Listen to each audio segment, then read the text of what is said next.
getting something right. And to be fair, who can really blame us?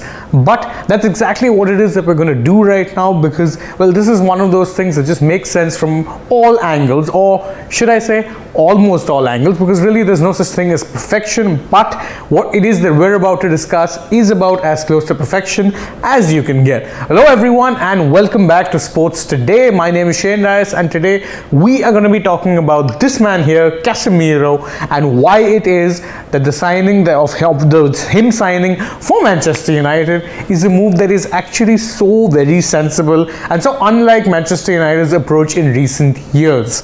Now, first off, the very obvious thing that we're talking about when it comes to Casemiro is that, of course, signing him, and believe me, there's big money involved in this deal. But signing him, the most important thing that it does is that it ends Manchester United's search for a defensive midfielder. Now, they arguably haven't really had one, or they haven't signed one since they signed Nemanja Matic in 2017. But even then, he only lasted like maybe a season or two before his powers, his physical powers at least, clearly began to wane.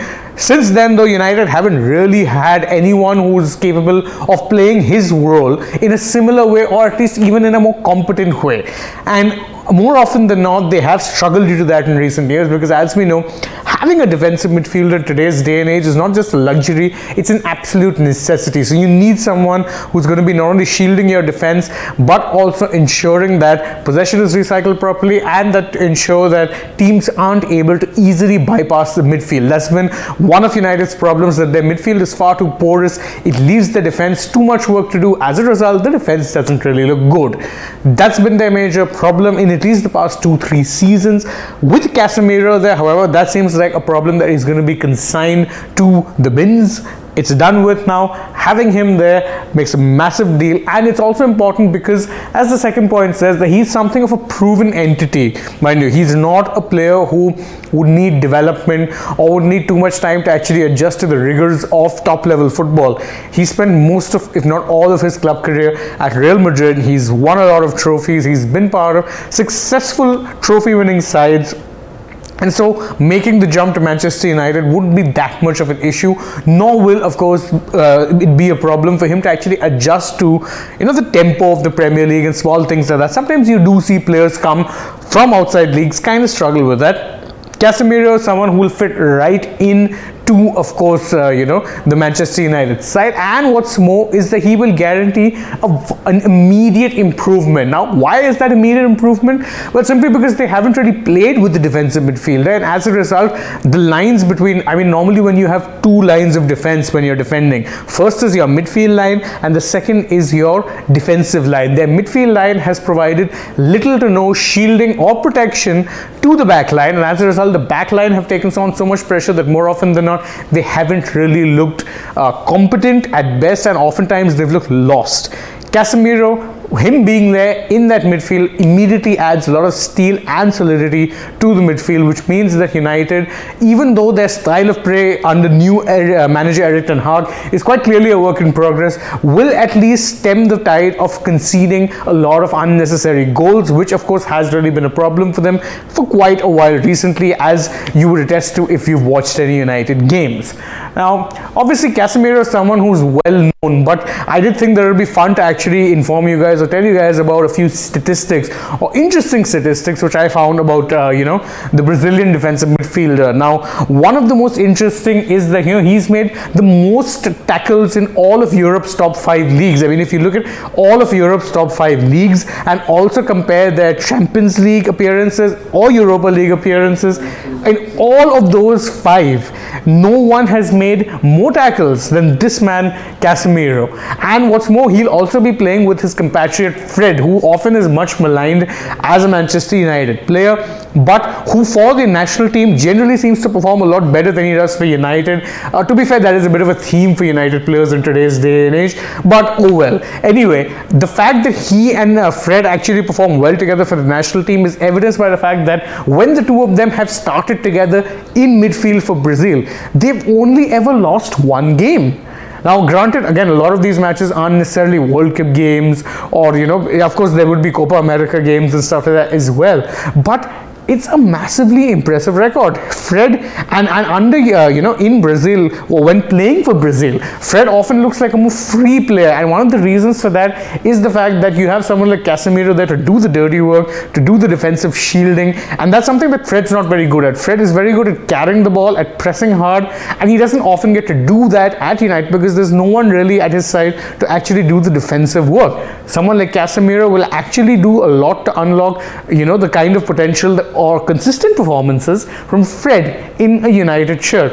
The other thing, of course, with Casemiro is that he's a serial winner. Yes, granted, Real haven't had that much success in, or as much success domestically as they probably would have liked over the past few years, but he's won 5 UEFA Champions League titles, and he's been part of that juggernaut of a Real Madrid side. In fact, more than just a part, you would argue that he's been a very key, important part. And remember, central to all of Real Madrid's success in recent years has been, of course, that midfield trio which consisted of Casemiro, Toni Kroos, and Luka Modric. Obviously, one part of that is gone, but Real Madrid are still fairly set for the future. They do have plenty of midfield options, but Casemiro plugs an immediate hole which in Manchester United's playing 11, and what's more important, he's used to winning. Having players around with that winning mentality will actually improve United a lot psychologically, because oftentimes if you watch them, it does look like they give up a little too easily sometimes. They'll go goal down, shoulders drop, that's it.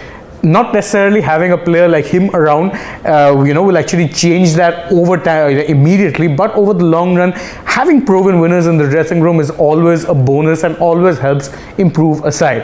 Having said all of that, and I know I've said a lot of nice things about United here, shock horror, there are obviously a few very small drawbacks, but as we're going to see, not many of them are that important. First of all, age. I mean, they've spent about 80 million euros on Casemiro. That's if you include 10 odd million in add-ons, which will be paid later on in a later date.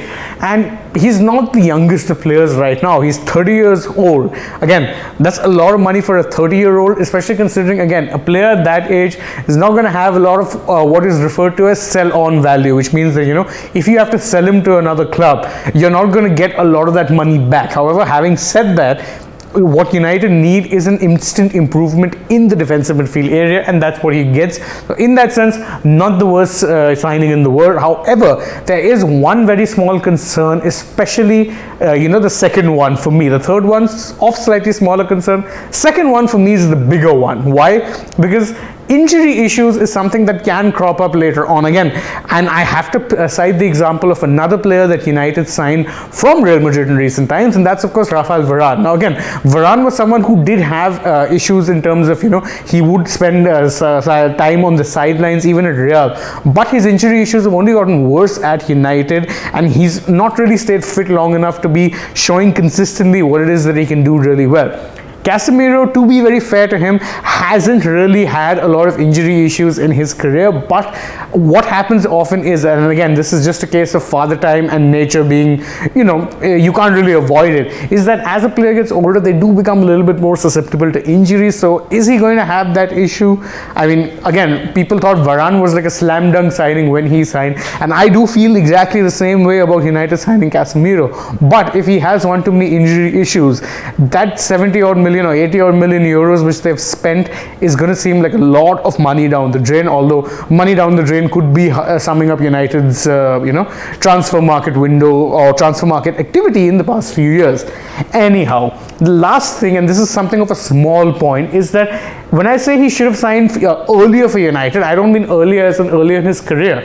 I mean earlier in this particular transfer window. The real concern when it comes to United is that more often than not, they've had a scattergun approach when it comes to their transfer targets, and this was true even here. Mind you, they've lost their first 2 games to Brighton and Brentford, and before actually settling on Casemiro, they were looking at options like Adrien Rabiot, who, to be fair, is not really a defensive midfielder and wouldn't have improved their situation at all. Casemiro is like the third midfielder they've been linked to in recent times. Yet what is actually surprising is that he's the one that made the most sense. So what if he had been signed earlier on in the summer, considering it seems pretty evident that he was more than okay actually moving on from Real Madrid and wanting a quote-unquote new challenge, then shouldn't they have signed him earlier in the summer and given him to Erik ten Hag, the new manager, to actually work with and help him integrate into the side sooner?